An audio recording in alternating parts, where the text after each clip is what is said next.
Most violent film in Malayalam എന്ന ലേബലിനോട് 100% കൂറുപുലർത്തിയ സിനിമയായ Marco തിയേറ്ററുകളിൽ വമ്പൻ വിജയമായി മാറിയിരിക്കുകയാണ്. ചിത്രത്തെപ്പറ്റി സൂപ്പർ താരങ്ങളുടെ പ്രതികരണങ്ങളും ഇതിനോടകം തന്നെ ശ്രദ്ധ നേടിയിരിക്കുകയാണ്. ചിത്രം കണ്ട ശേഷം നിവിൻ പോളിയുടെ പ്രതികരണമാണ് ഇന്നത്തെ വീഡിയോയിലൂടെ നിങ്ങളുമായി പങ്കുവയ്ക്കുന്നത്. വീഡിയോയിലേക്ക് കടക്കും മുൻപ് ഇതുപോലുള്ള ഏറ്റവും പുതിയ ഫിലിം ന്യൂസുകൾക്കായി ചാനൽ ഇപ്പോൾ തന്നെ മറക്കാതെ സബ്സ്ക്രൈബ് ചെയ്തു വെച്ചേക്കുക. ഉണ്ണി മുകുന്ദൻ പ്രധാന കഥാപാത്രമായി എത്തിയ മാർക്കോ മികച്ച അഭിപ്രായം നേടി പ്രദർശനം തുടരുകയാണ്. കണ്ടതിൽ വെച്ച് ഏറ്റവും അധികം വയലൻസ് ത്രില്ലർ മൂവിയാണ് മാർക്കോ എന്നാണ് ആരാധകരുടെ പ്രതികരണം. ഇപ്പോഴത്തെ സിനിമയിലെ ഉണ്ണി മുകുന്ദന്റെ പ്രകടനത്തെ പുകഴ്ത്തിയിരിക്കുകയാണ് നിവിൻ പോളി. അത്യുത്സാഹിയും കഠിനാധ്വാനിയുമായുള്ളവർ ഉയരങ്ങളിലേക്ക് പടവുകൾ കയറിപ്പോകുന്നത് കൗതുകമുള്ള കാഴ്ചയാണ്. ഇവിടെ ഉണ്ണി തന്റെ കരിയർ ബെസ്റ്റ് തന്നെയാണ് പുറത്തെടുത്തിരിക്കുന്നത്. മലയാള സിനിമ കടന്നു പോകാത്ത വ്യത്യസ്ത ഒരു തലത്തിലേക്ക് തന്നെയാണ് മാർക്കോ മൂവി ഇപ്പോൾ നമ്മളെ എത്തിച്ചിരിക്കുന്നത്.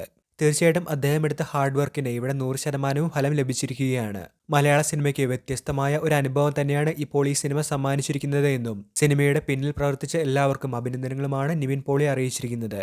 തീർച്ചയായിട്ടും തന്റെ ഡെഡിക്കേഷൻ 100% ഉണ്ണി മുകുന്ദൻ പുറത്തെടുത്ത ചിത്രമായി മാർക്കോ മാറുമ്പോൾ തിയേറ്ററുകളിൽ റെക്കോർഡ് കളക്ഷൻ ഉൾപ്പെടെയാണ് മാർക്കോ ഇപ്പോൾ സ്വന്തമാക്കിക്കൊണ്ട് മുൻപോട്ട് പോകുന്നത്. അപ്പോൾ വീഡിയോ അവസാനിക്കുന്നു. ഏറ്റവും പുതിയ സിനിമാ ന്യൂസുകൾക്കായി ചാനൽ ഇപ്പോൾ തന്നെ മറക്കാതെ സബ്സ്ക്രൈബ് ചെയ്തു വെച്ചേക്കുക.